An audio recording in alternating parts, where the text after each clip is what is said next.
Yeah, both my parents were born in EU sectors, okay? I mean, my mother was Scotland, my father was Germany. My father's from Germany. Both of my parents are from the EU. I have great respect for Angela, and I have great respect for the country. My father is German, right? Was German. Born in a very wonderful place in Germany. Trump just tacked on a random lie because, why not? When he was talking about German Chancellor Angela Merkel. I have great respect for Angela, and I have great respect for the country. My father is German, right? Was German. Yes, it's true. Frederick Trump was born in a very wonderful place in Germany, New York City, in 1905. My father was born in a wonderful part of Germany, very West Germany, and...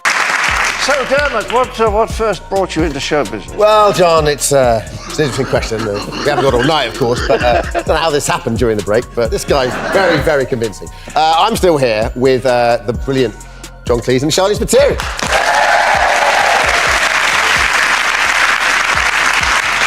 John, so you're over here at the moment. You spend a lot of time UK, US? Well, I work a lot in the US because they're such fans of Python, and yeah. It's very easy to earn good money there. And I don't have to be here in the winter, which I refuse to do. I mean, people have a bucket list, and I have one thing on my bucket list, which is that I never want to be cold again. As objectively as you can, if such a thing is possible, how have you noticed that America's different now Trump's in power? Does the Pope shit in the woods? In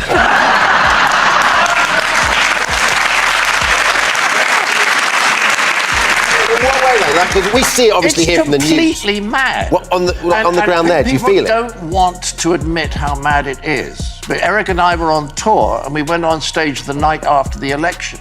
And we get out in front of 2,000 people, and they're sitting there like this.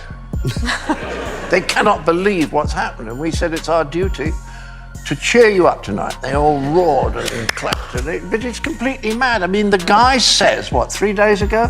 He says, I've sent an armada towards North Korea. And then we find 2 days later that it's actually sailing in the opposite direction.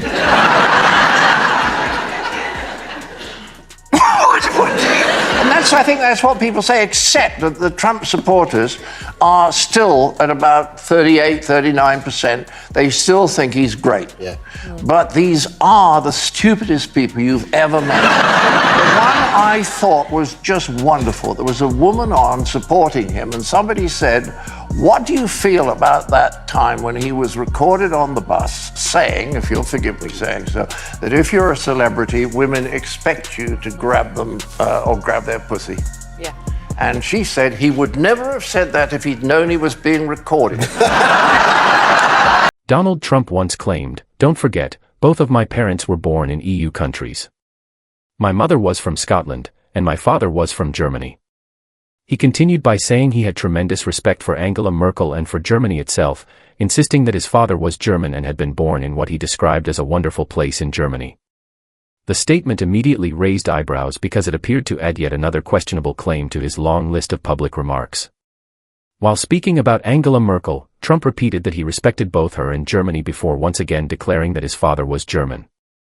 The historical record, however, tells a different story. Frederick Christ Trump was actually born in New York City in 1905, even though Trump repeatedly suggested otherwise, leaving many critics wondering why he continued to repeat a claim so easily disproven. During another television appearance, the conversation shifted completely as the host asked what had first inspired him to enter show business. With his trademark humor, he joked that the answer was far too long for a single interview and laughed about somehow ending up on the program after the commercial break. Still smiling, he introduced the guests beside him before turning to John Cleese, asking how he balanced spending time between the United Kingdom and the United States. Cleese explained that he worked extensively in America because audiences there had always been enthusiastic supporters of Monty Python, making it both professionally rewarding and financially worthwhile. Then, with perfect comedic timing, he admitted there was another reason he enjoyed being in the US: he could avoid British winters altogether. He joked that while most people have a bucket list full of dreams, his list contained just one goal: never wanting to be cold again, drawing laughter from the audience. The discussion soon turned toward American politics when Cleese was asked how the country felt after Donald Trump took office. Before he could even answer, the audience laughed, sensing where the conversation was headed. Cleese remarked that news reports from abroad only captured part of the story, but living through it felt even stranger. He recalled touring with Eric immediately after the election, performing before a crowd of 2,000 people who sat in stunned silence, still trying to process what had happened. Realizing the mood in the room, they decided their mission that evening was simply to lift everyone's spirits, and the audience responded with loud applause. Yet Cleese insisted the atmosphere remained surreal, pointing to an incident where Trump publicly claimed he had sent an armada toward North Korea, only for reports to reveal days later that the fleet had actually been sailing in the opposite direction. For Cleese, moments like that perfectly captured the confusion many people felt. Even with incidents like those dominating headlines, Trump continued to maintain a loyal base of supporters, with polling numbers that remained remarkably steady. Cleese expressed disbelief that so many people continued to defend him despite repeated controversies. He then shared an exchange that perfectly illustrated his point. A woman supporting Trump was asked how she felt about the now famous recording in which Trump spoke about inappropriate behavior toward women, using explicit language that sparked widespread criticism. Without hesitation, she responded that he never would have said those words if he had known he was being recorded. The answer drew attention not because it addressed the remarks themselves, but because it shifted the focus entirely, leaving many observers stunned by the reasoning behind the defense.